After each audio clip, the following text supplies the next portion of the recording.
윤석열 대통령에 대한 체포영장이 발부된 지 사흘째에 접어들었습니다만 아직 집행은 이뤄지지 않고 있습니다. 왜 공수처가 아직까지 전격적으로 나서지 못하는 건지, 그럼 도대체 언제 체포하러 나서는 건지 법조팀 박병현 기자에게 물어보겠습니다. 자, 박 기자, 공수처의 체포영장 집행 현재까지 이루어지지 않고 있는데 왜 못하는 겁니까? 이 결론부터 말을 하면 대통령 관저 앞에서 진행 중인 집회 때문입니다. 체포영장의 집행 과정을 관저 진입, 그리고 도착, 수색, 체포 과정으로 나눠서 하나하나 따져보겠습니다. 네. 먼저 관저 진입을 위해서는 그 관저로 이어지는 도로에서 지금 집회 중인 집회 참가자들을 통제를 해야 합니다. 그럼 이 집회를 누가 어떻게 통제를 하느냐 할지부터 논란이 생길 수가 있습니다. 경찰이 그 집회 인원을 현행범으로 체포할 수 있을지, 그러면 그 법적 근거가 무엇인지 따져봐야 하는 겁니다.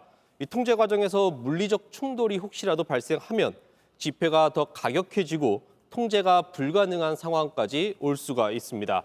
실제로 윤 대통령이 지지 세력 결집을 호소하는 입장문을 낸 이후에 오늘 집회가 더 격앙된 모습을 볼 수 있었습니다. 이 모든 부분을 공수처와 경찰이 협의하는 과정이 길어지면서 집행이 곧바로 이뤄지지 못한 것으로 보입니다. 공수처와 경찰의 업무 협의가 이렇게까지 오래 걸릴 일인가 하는 의문이 들기도 합니다. 그 체포영장 자체가 무효라고 주장을 하는 그 윤석열 대통령 측에 빌미를 주지 않기 위해서입니다.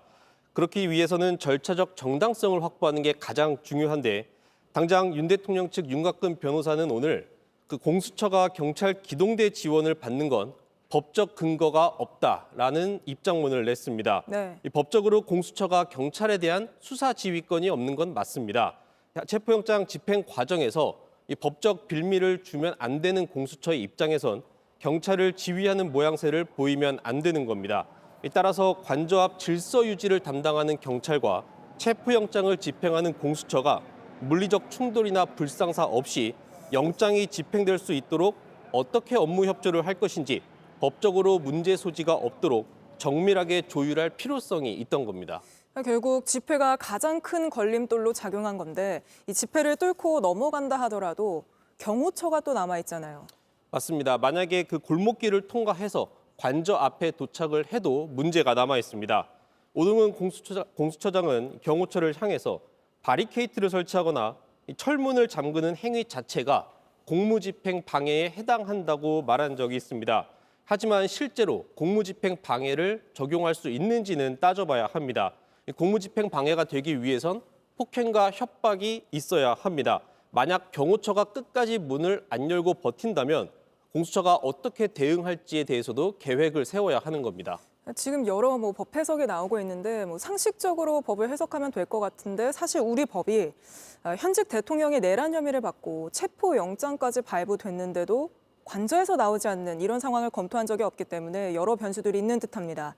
만약 공수처가 집행 인원들이 관저 안까지 들어갔는데도 그 이후에는 그러면 체포를 바로 할 수 있는 겁니까? 어떻게 보입니까? 공수처가 체포영장과 함께 수색영장도 발부를 받았습니다. 하지만 이 부분도 대통령 측에서 여전히 문제 제기를 할 수가 있습니다. 그렇습니까? 법원은 피의자 윤석열 그 개인을 체포하기 위한 목적으로 보안시설의 수색을 허가한 건데 윤 대통령을 관저 내에서 찾기 위해선 수색이 불가피합니다. 하지만 관저 내부와 내부 상황을 모르는 공수처가 관저 곳곳을 수색하다가 윤 대통령 측이 국가 안보를 해쳤다는 논리로 공수처를 공격할 수 있습니다. 결국 이런저런 가능성을 염두에 두고 대비하기 위한 준비가 길어졌다, 이렇게 볼 수 있겠습니다. 갑작스러운 입장문을 통해 지지 세력을 자극한 검찰총장 출신의 대통령, 이 모든 법적 문제를 모를 리 없습니다. 의도적인 시간 끌기란 비판에 더해서 국민을 갈라치게 한다는 비판을 피할 수 없습니다. 알겠습니다. 박병현 기자에게는 여기까지 물어보고요. 경호처가 어떻게 나올지를 좀 알아보겠습니다. JTBC 뉴스를 시청해 주셔서 고맙습니다. 저희는 저녁 6시 50분 뉴스룸에서 뵙겠습니다.